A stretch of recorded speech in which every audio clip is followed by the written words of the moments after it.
Welcome back to Body Talk with Becks. This week I interview a lovely young woman named Savannah. She was born with VACTERL, and like myself, many of you probably don't know what that is. So let's do a quick little description here of what it is before we jump into the interview. So what is VACTERL? It was also formerly known as Vater syndrome, but has been expanded to include more abnormalities. Each letter represents a different part of the body. People who have VACTERL may not have the same medical issues. For instance, someone who has a cardiac defect may not have the same cardiac defect as someone else. Each case is quite unique. So each letter, again, represents a different part of the body. V is for vertebral abnormalities, including but not limited to congenital scoliosis, caudal regression, hemivertebrae, spine bifida, missing bones in sacrum. A is for anorectal malformations, including but not limited to anal atresia, imperforate anus or cloaca. C is for cardiac defects, which can include a lot of things, but a common issue is a hole in the heart. T and E is for tracheal esophageal abnormalities, such as tracheoesophageal fistula and esophageal atresia. R is for renal abnormalities and radial abnormalities. L is for limbs, so that can include, but not limited to, polydactyly. I apologize, I'm not sure how to pronounce those words, but limb abnormalities. VACTERL is not an inherited birth defect. It is not specific to any region or ethnicity, and it is only slightly more common in males than in females. According to the National Association of Rare Diseases, approximately 1 per 10,000 to 40,000 live births will have VACTERL. To be considered as a VACTERL patient, you must have at least 3 of the previously stated anomalies. So with that long description, I do apologize for butchering any of the words here. Let's jump into this interview.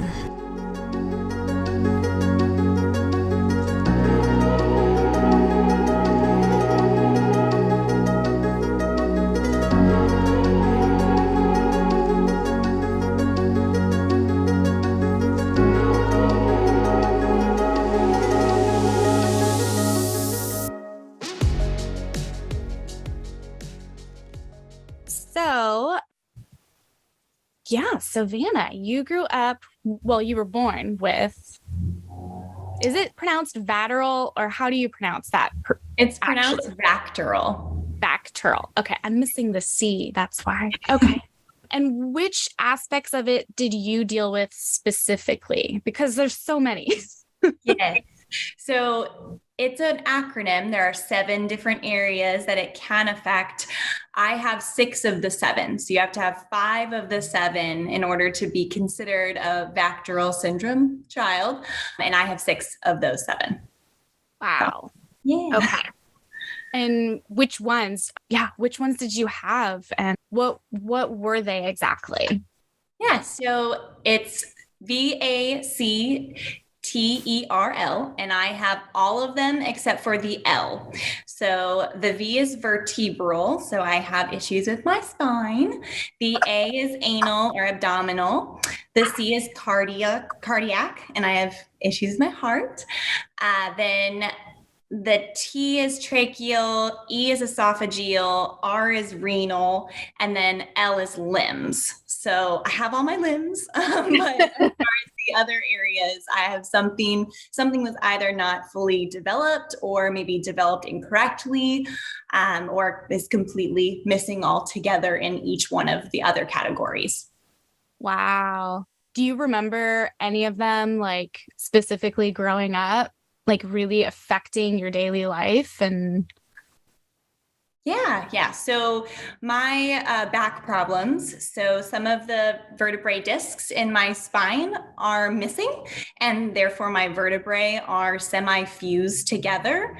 And because there's no disc, there's no cushion in between those bones. They're actually sitting on top of each other. So it's bone on bone, and they're causing stress fractures in my spine. So I've been going to physical therapy or doing physical therapy since I was about 14 or 15 years old, and dealing with chronic back pain since about that point.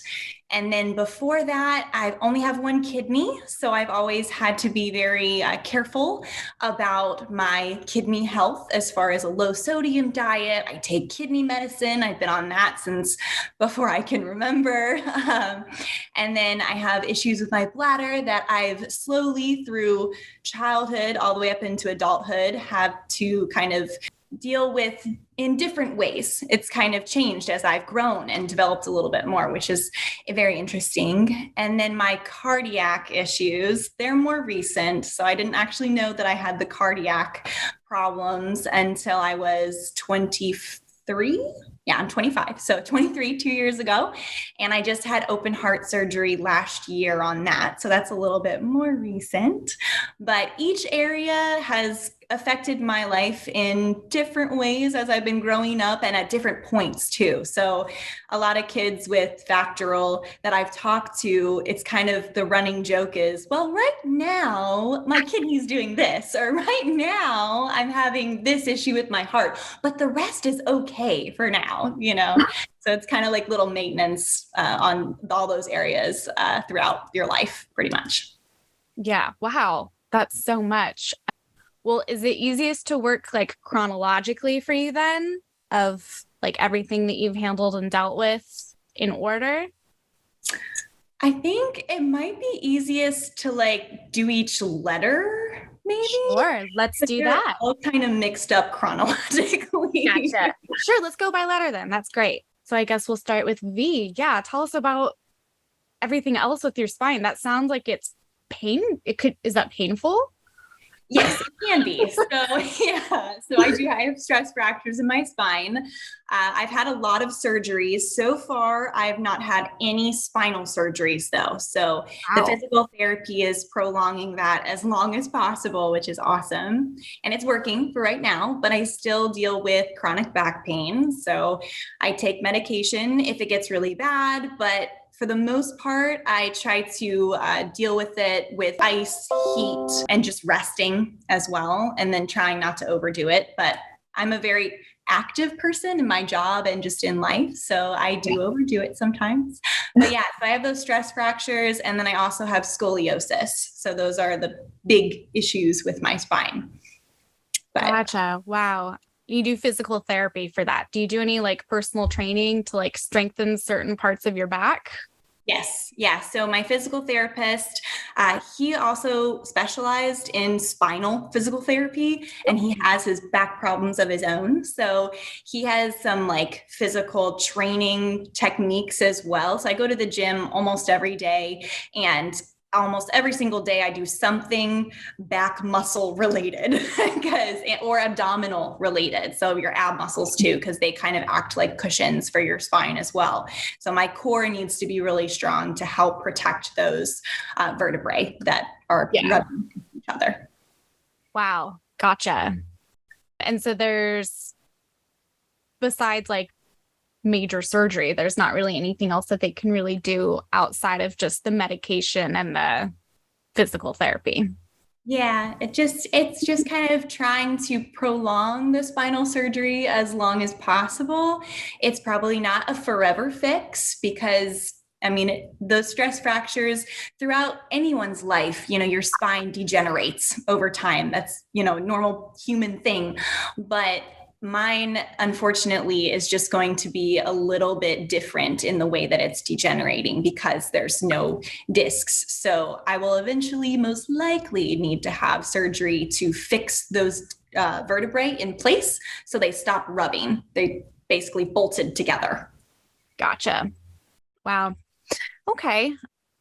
Did you have anything for letter A? Yes. Yes. So When I was born, I was immediately rushed off to the OR, but Good. one of the big surgeries. So I had a colostomy bag because I was born without an anal opening. I was born with a cloaca. It's not very graceful or pretty, but my reality, and that's normal for me.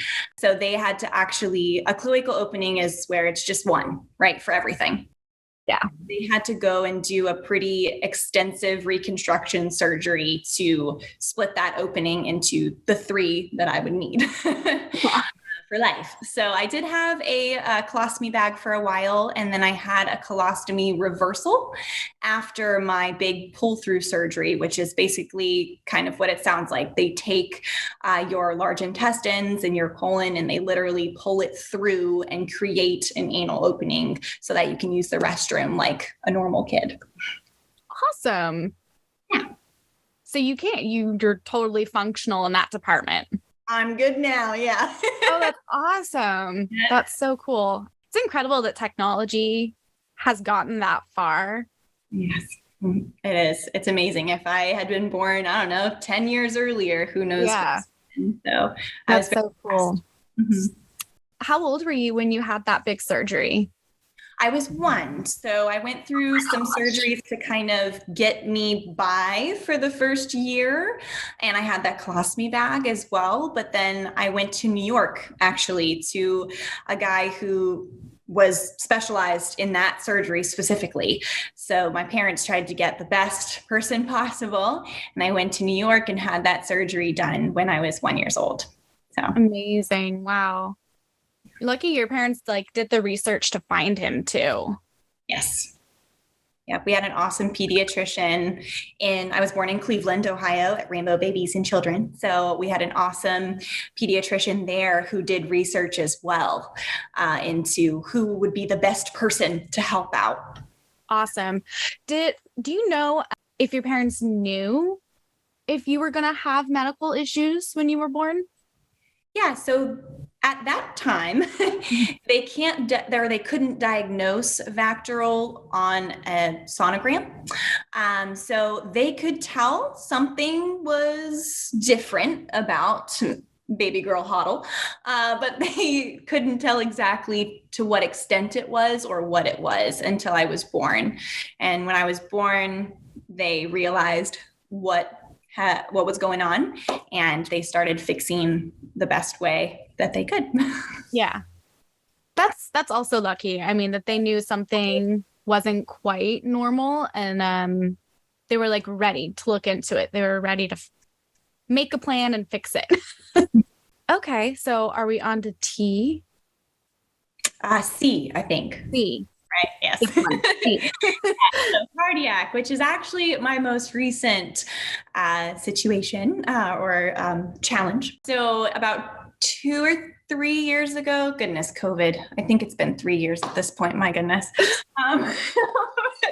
So it's been a few years. I was starting to have some fainting episodes.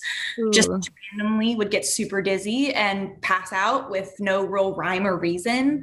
I always had low blood pressure, so I kind of always attributed it, my dizzy spells, to that. But I started actually fully fainting, which was new. So I went to a cardiologist, and they did a bunch of tests and found that there was a hole in my heart, which it's interesting because when I was born, my birth anomaly was actually called Vater syndrome. So without the C or the L, they added those. About 2 years after I was born is when they added those, because they found out that kids that were born with Vater were also born with limb abnormalities a lot of the time and cardiac issues a lot of the time. So it changed. So when I was born, we didn't know I had a hole in my heart. It was very small. It didn't affect me. And there were bigger issues to deal with at that point. But a few years ago, when it did start to affect me, I did go to the cardiologist, and he found the hole, and it seemed as though it would be a simple fix. They can actually do a patch through your groin nowadays. Again, modern medicine, crazy, I know. So I went down for surgery to fix that patch that hole. And I woke up and they said that they weren't able to do it because there was another problem. So during that procedure, they actually found out that one of my pulmonary veins was not connected where it was supposed to be. Oh, Again, it never had bothered me before, but it was not in the right spot. So that was a bigger issue and a bigger surgery. So instead of patching that hole, they figured out a way to basically reroute my pulmonary vein and use the hole to their advantage in that surgery and put a little artificial piece in. So my cardiologist and cardiothoracic surgeon kind of described it to me as, they're unplugging the vein and they're going to go and put an extension cord and plug it into where it was supposed to go. So that's what they did in surgery, which is, the words that I use to really make sense of it in my brain, because medical talk sometimes can go. yes. So, I have a little extension cord in my heart now. My pulmonary vein is where it's supposed to be, and that hole is closed. So we're all good now. But again, I did have to have open heart surgery, and I'll be on heart medication for the rest of my life.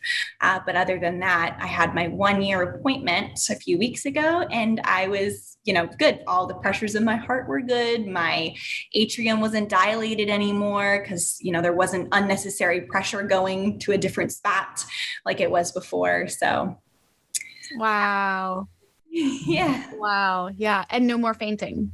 Nope. No more fainting so far. Fingers crossed. Yeah, fingers crossed. I still have low blood pressure, but that's okay.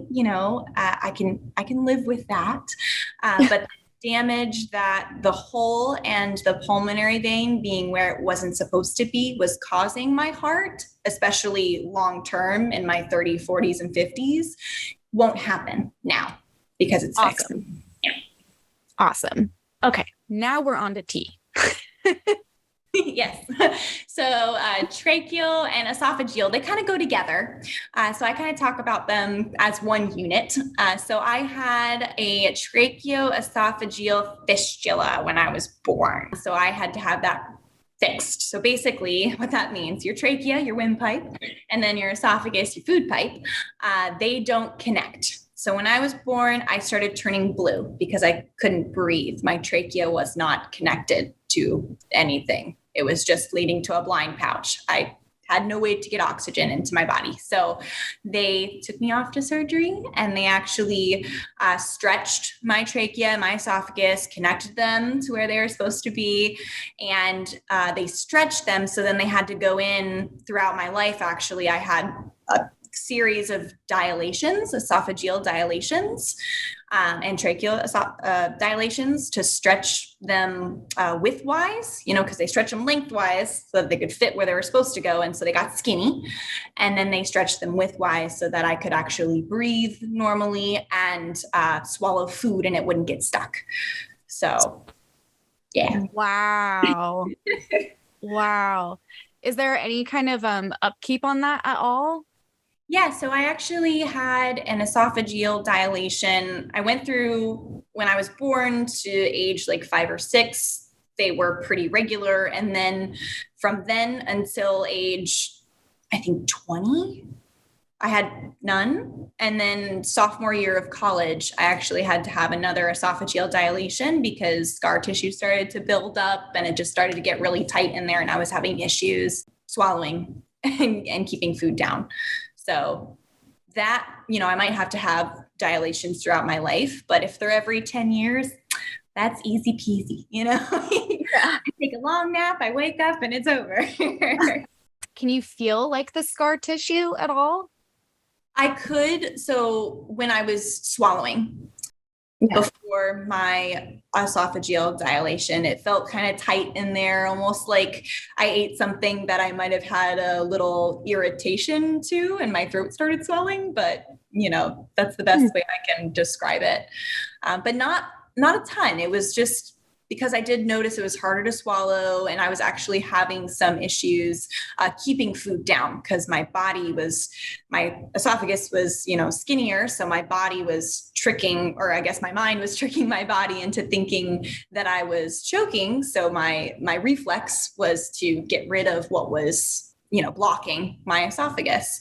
So I was actually having issues keeping food down then. Wow. Wow. You don't take any medication at all for that? Do my That's food. great. That's great. Nothing except for the 10-year mark. That's not too bad at all. Yeah, no, that one, I'm very blessed. That one is doing well. Yeah. Are there any foods that like irritate you at all, or you're able to eat kind of whatever? Not so much anymore. When I was younger, I couldn't eat like a lot of bread or doughy things because it would get, like kind of like sticky and cloggy. And if I didn't chew it well enough, and as a child, you're wolfing your food down so you can go play outside. And I did that often, and I would choke pretty often at the dinner table because I really loved pasta, but pasta didn't love me. So those kind of foods when I was younger were problematic, but not as far as, since I've gotten a little bit older and are more mindful about, slowing down, smaller bites, chewing my food, adult things. Yeah. Great. Okay. So that was T and E. You didn't have anything with L, so we just have R, right? Yes, just R. Yeah. I mean, you only had a few things.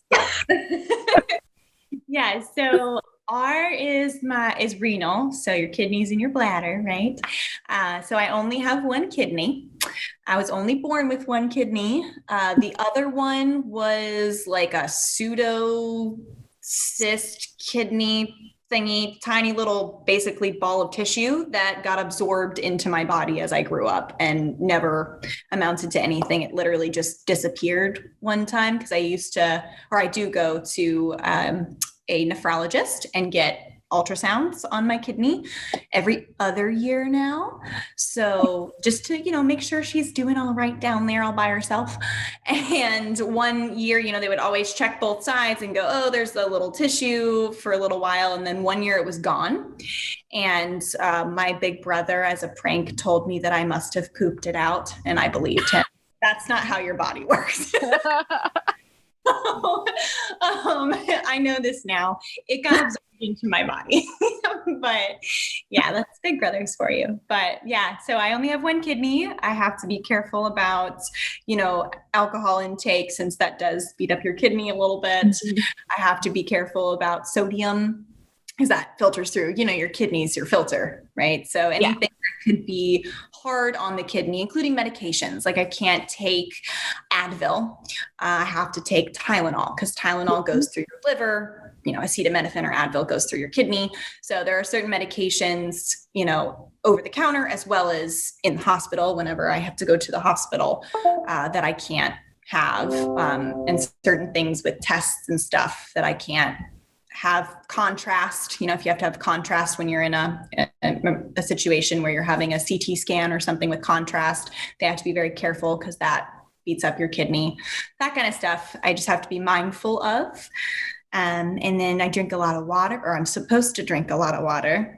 I am not perfect, but because that helps flush your kidney, right? But yeah, so the kidney is a little bit bigger than your average person of my body size female kidney would be. It kind of overgrew, not to the point of 2 kidneys, but it's definitely, bigger. So that's helping, and it's very healthy right now, which is great. I just have to be really careful about, bladder infections and all of that.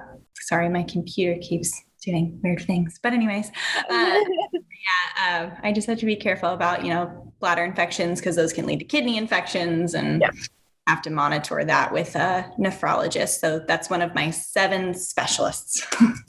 Wow. And this was just your kidneys were affected.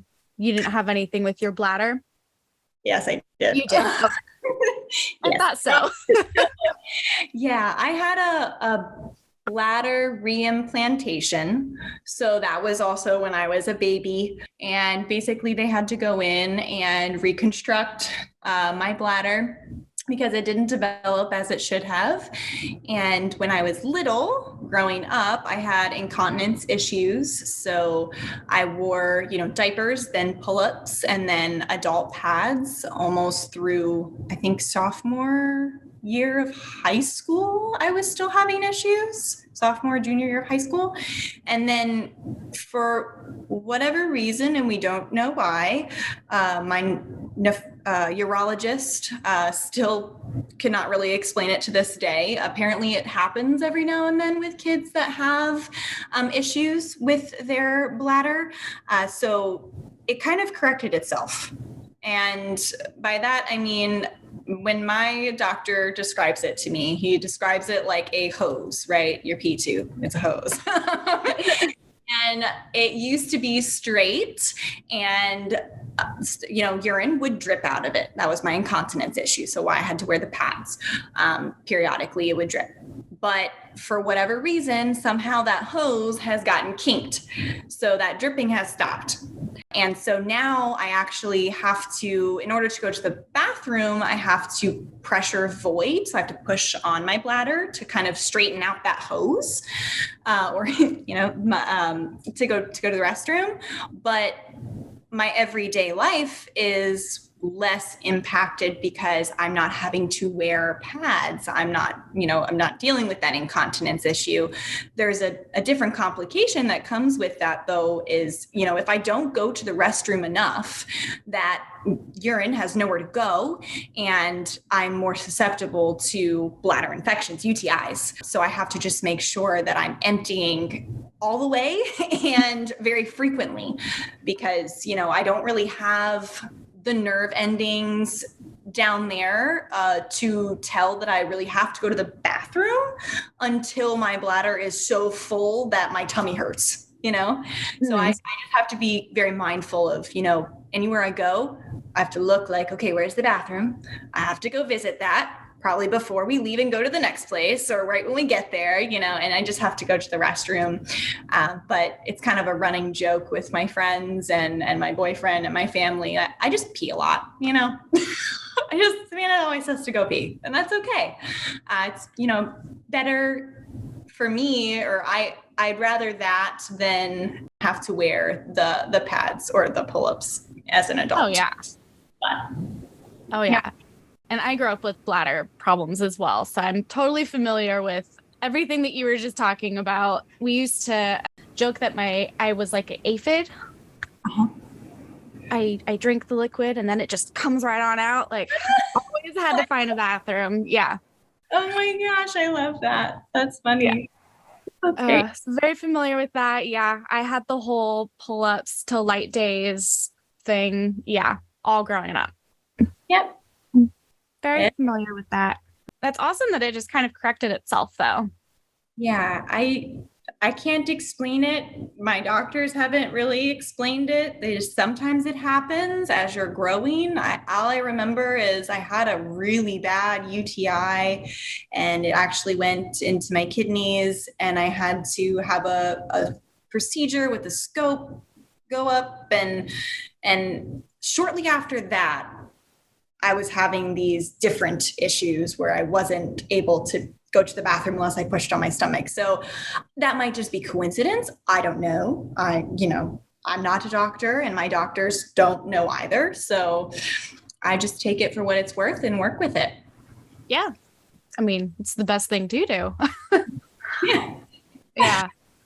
Yeah. And I always had to pressure void as well. Okay.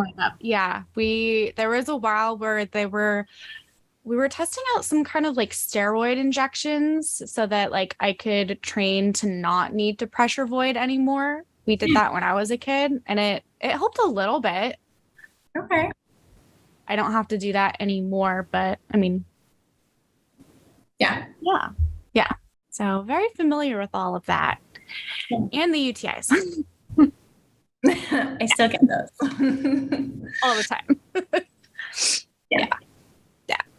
Do you remember, like, as a kid, how it felt to go through all of this?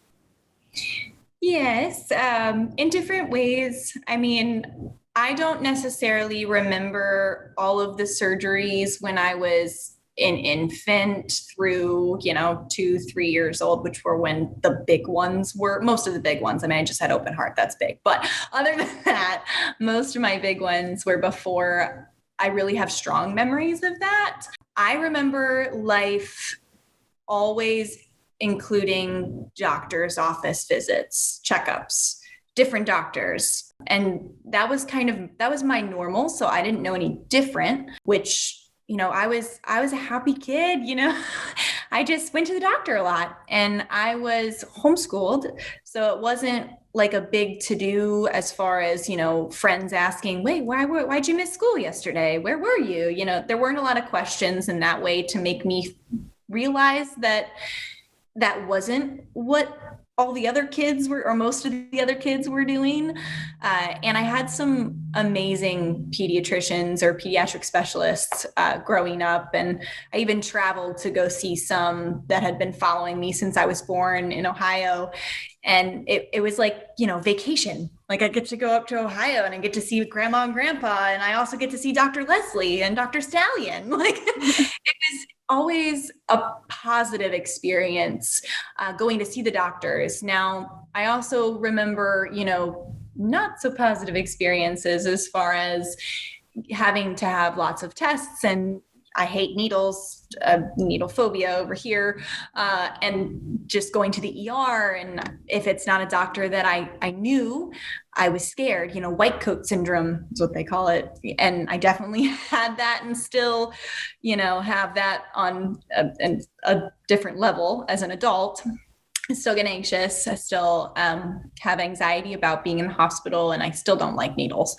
And then, when I got into middle school and high school, and I started realizing more so that, I wasn't wearing the cute little underwear that my friends were wearing. And I couldn't, if I wore bikinis, my scars on my stomach would show, and my friends didn't have scars on their stomach, and they were asking questions because, kids are brutally honest and very inquisitive, which I love. But also as a kid growing up, all of that kind of started hitting me when people were like, what happened to you? Why do you have that on your stomach? Or, why can't you wear, bikinis without pad or whatnot? So those kind of experiences definitely, I could realize that I was different. And sometimes it was like, oh, yeah, no big deal. This is me. This is my normal. But then sometimes it was, oh, wow. Yeah.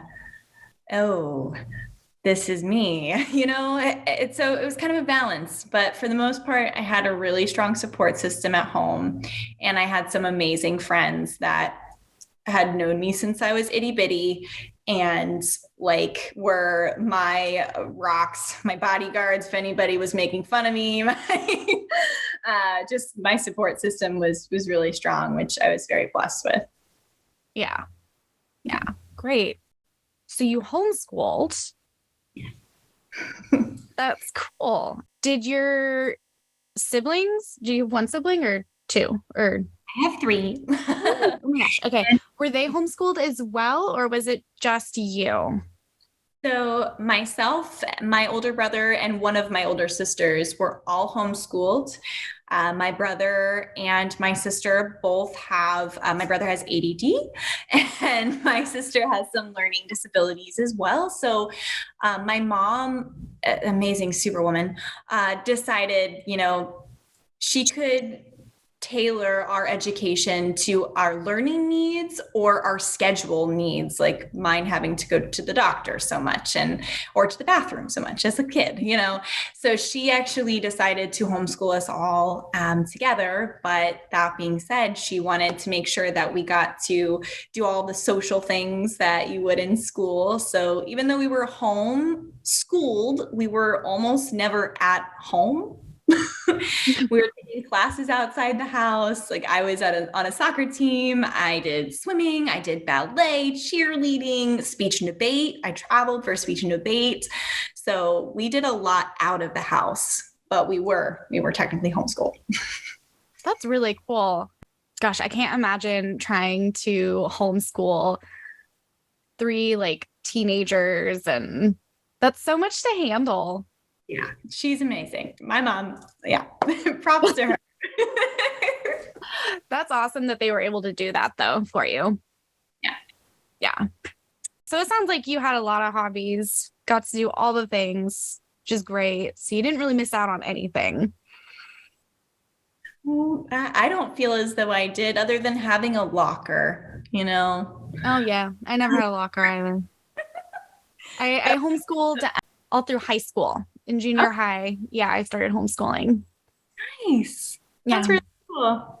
Yeah, I never had a locker. I always saw like the cute little locker decorations in like Target and be like, I want that, but I have nowhere to put it. So in the grand scheme of life, it's okay. Yeah. All Yeah. good. Yeah.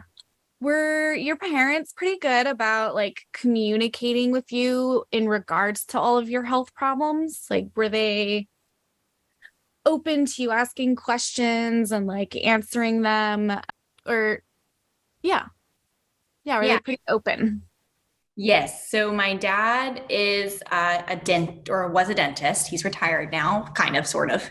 He can't sit still, and neither can I. So I understand that. So he's doing lots of other stuff, but he was a dentist for a long time, and so all that medical terminology, science, medicine, all of that was his thing. He understood it very well, so he could communicate it to me as a kid very well. So, went doctor to dad and then to Savannah, mom Savannah.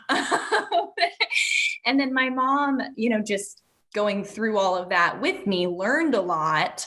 And I also learned a lot as I grew up as far as medical terminology goes. But our family we're very sciencey people. My brother's in dental school now.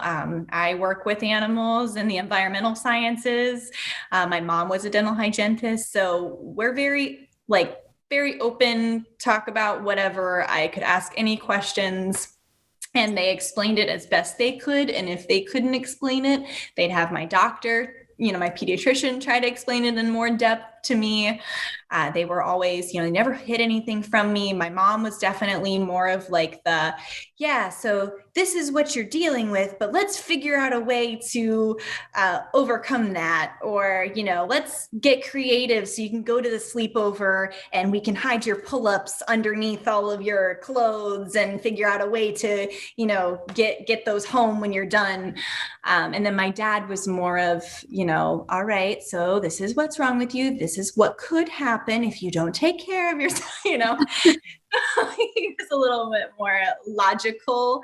And then my mom was a little bit more creative about different things as far as my medical condition goes. But they made a really good team in that way, I think, communicating stuff to me, because it wasn't over my head. It was very much, on my level. And my mom, made it simple, or not simple, but I don't like to say commonplace, but she just made it like, so this is what we're dealing with. So let's figure out an answer. Let's figure out how you can still go play soccer or still go swim and be safe while doing it. Yeah.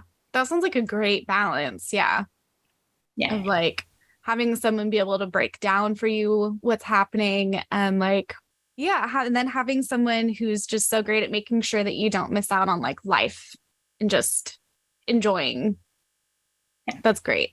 Okay, so what are you still dealing with today? Like things that you handle on a daily basis. I know we kind of touched on that you watch your food so that you eat healthy things for your kidney. Are you on you said you're on medications for your heart right now? And my kidney. And your kidney. Mm-hmm. Is there anything else that you still have to kind of keep an eye on and monitor? Mainly my back, physical therapy, going to the gym, strengthening my core. I work outside. I work at a nature center. So there's a lot of, physical activity there, as well as some things that are a little bit heavier that I'm lifting. I teach archery out at the nature center. So I have big targets that I have to pick up, and I just have to make sure that I'm always thinking about, the proper form and not to hurt my spine, which is important for everybody, but it's a little bit more hard pressed in my brain to just, make sure I'm lifting, with my legs, not my back, and that kind of a thing. So my spine definitely, and when I do overdo it, I feel it. So I deal with that with chronic back pain. And then my kidney stuff and my heart we're pretty good now, but we'll hopefully that surgery will keep things kosher for a long time. But yeah, I take my medicine, and that's the main things that really come up on a daily basis. And just, making sure that if I do feel like I'm going to get a UTI or something, that I'm chugging cranberry juice and water, or, monitoring that, my bladder issues for sure, and going to the bathroom a lot. So but again, these are all things that, I'm trying to think really hard, like deal with. It's not really like, dealing with stuff. It's just, that's my normal. That's what life is. So it's hard for me to think like, oh wait, yeah, not everybody does that, Savannah. Yeah. Which, I think is a good thing in my mind, it keeps things positive. Oh yeah, no, it's great. I've really enjoyed, listening to your point of view, just because you've been so positive about everything. Yeah, that's great. So then I guess the other only like big things you really do then is like the once a year or every other year, like ultrasounds and stuff like that.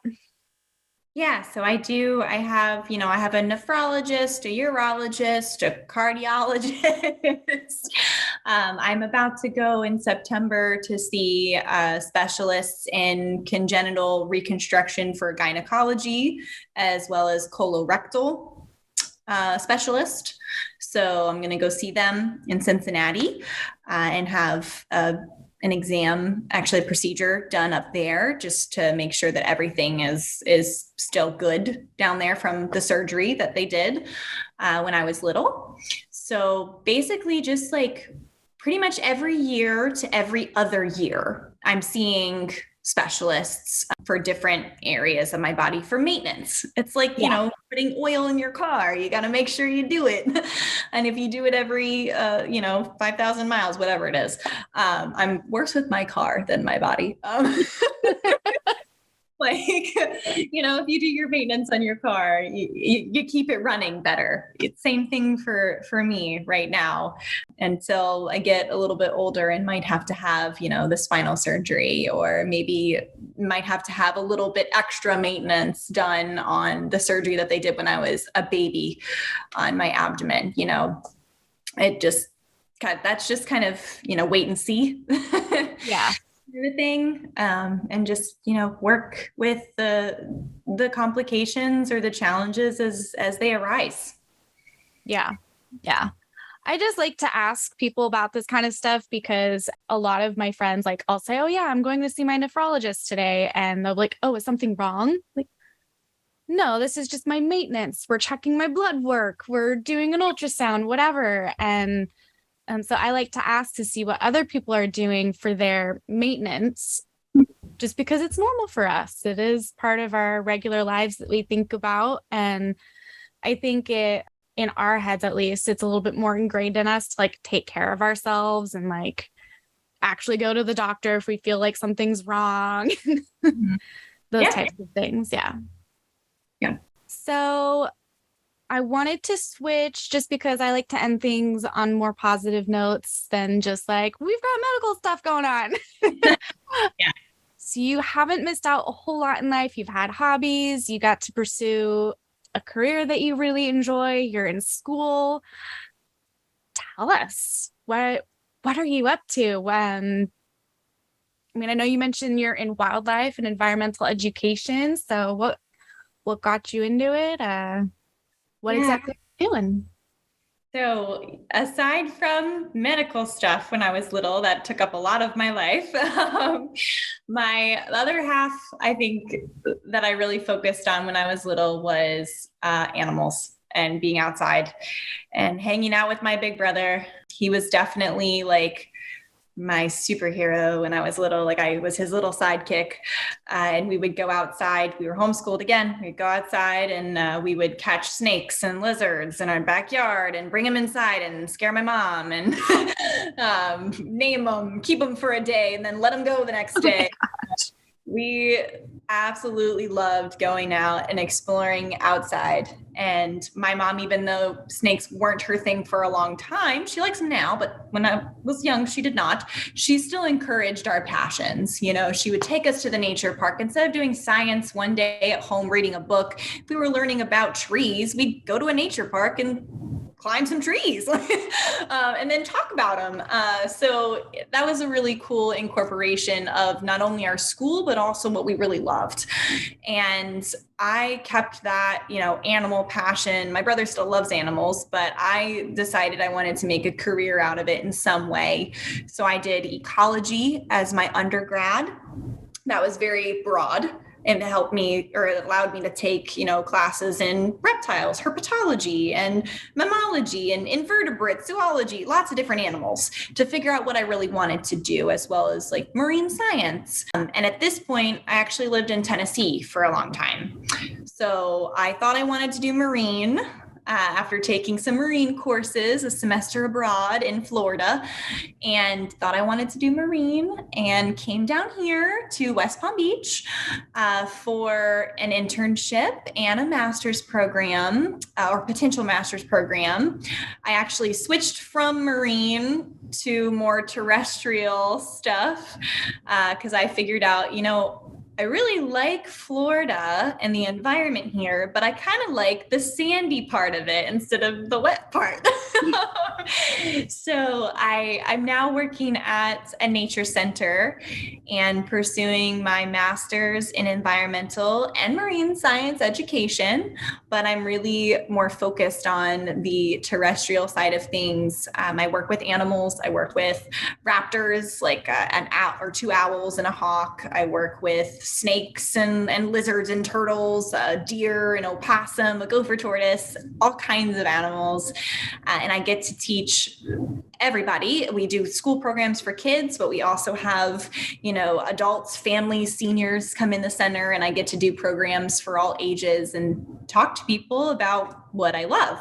So it's a little bit of animals and it's a little bit of talking to and meeting new people, and all in one job. It's kind of the best of both worlds, in my opinion, for what I love to do. So, yeah. Oh, that's awesome. Do you have like a favorite animal that you work with at work? I do, and I'm not supposed. It's like having a favorite child. Like you're not supposed to do that. But I definitely, I do, and his name is Abel. He's our red-shouldered hawk. He only has the picture that you sent me. Yes, he is in a picture that I sent you. Yeah, so he only has one eye. He was bullied by his sibling as a baby and was kicked out of the nest and got an injury through that on his eye. He couldn't see. So they actually, the person that found him brought him to a rehab center. He still had both eyes, but one was damaged. He couldn't see out of it. And the veterinarian actually decided that since he wasn't using it and it was really irritating him, to surgically remove that eye. So because of that, he can't be released into the wild. So I get to work with him. He's an education animal. We have a huge enclosure on our property that he gets to fly around in because he is flighted, and get exercise that way. But his vision, his depth perception is not what it should be for him to be able to hunt in the wild. So he's able to do more than they thought he would be, which is where he gets his name. And I really connected with him when I started working with the raptors at my job. He has a lot of anxiety because of only being able to see half as much as he should be able to. And, you know, the blocked vision on his right side causes him a lot of anxiety for anything that's, you know, behind him or on the right side of him. He just gets really nervous. And I, you know, have a little bit of anxiety about lots of things, but mainly medical stuff, right? So I connected with him, and he took to me like very quickly, is what I was told from my boss when I started working with him. And I just felt like blessed and honored that this amazing bird was trusting me. So we connected very quickly. And I love him. He's my buddy. I could tell from the pictures. Yeah. Cool. Well, do you have anything else that you want to add at all, or? I don't think so. No. Well, thanks for coming on. Of course. Thank you for having me.